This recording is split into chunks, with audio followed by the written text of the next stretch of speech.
Évidemment, c'est une bien triste nouvelle pour le monde des médias au Canada, particulièrement évidemment à Montréal puis au Québec au complet.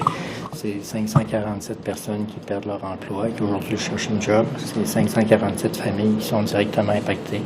C'est des milliers de personnes qui sont touchées par ça.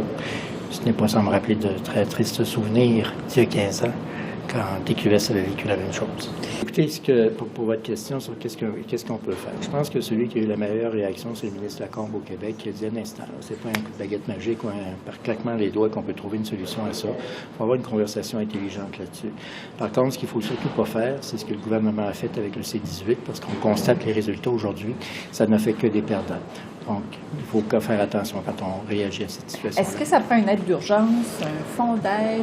Bien, comme, à nouveau, je le répéterai, sincèrement, je trouvais que M. Lacombe, c'était lui qui avait la meilleure situation par rapport à ça, puis il est aux commandes d'un ministère et de l'État et tout ça.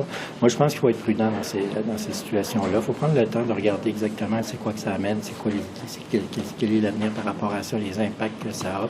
On ne peut pas improviser comme ça rapidement une mesure, puis claquant des doigts, c'est pas comme ça que ça se fait. Mais ce qu'il faut éviter de faire, c'est d'avoir une approche comme on a eu avec le C-18, parce qu'on constate aujourd'hui que ça n'a fait que des perdants. Est-ce que vous pressez la ministre Saint-Onge de mettre sur pied un fonds, justement, avec C-18 dans sa réglementation, là, c'est parce que au lieu de permettre la création d'ententes? Bien, ce qu'on voit actuellement avec le C-18, c'est qu'il n'y a personne qui a gagné là-dedans jusqu'à maintenant. Il n'y a personne qui gagne dans cette histoire-là d'approche libérale sur le C-18, où on voit qu'il y a moins d'informations qui est diffusée, les journalistes sont perdants, les médias sont perdants, les citoyens sont perdants. Il n'y a personne qui gagne avec le C-18.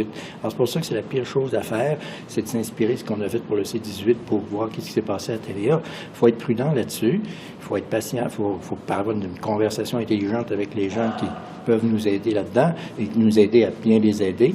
Mais il ne faut pas provoquer les événements à un coup de baguette magique comme ça, comme l'a si bien dit le ministre Lacombe hier. Mais ce qu'il ne faut surtout pas faire, c'est ce que le gouvernement a fait avec le C-18 parce qu'on constate que ça ne fait que des perdants. Merci beaucoup. Merci bien.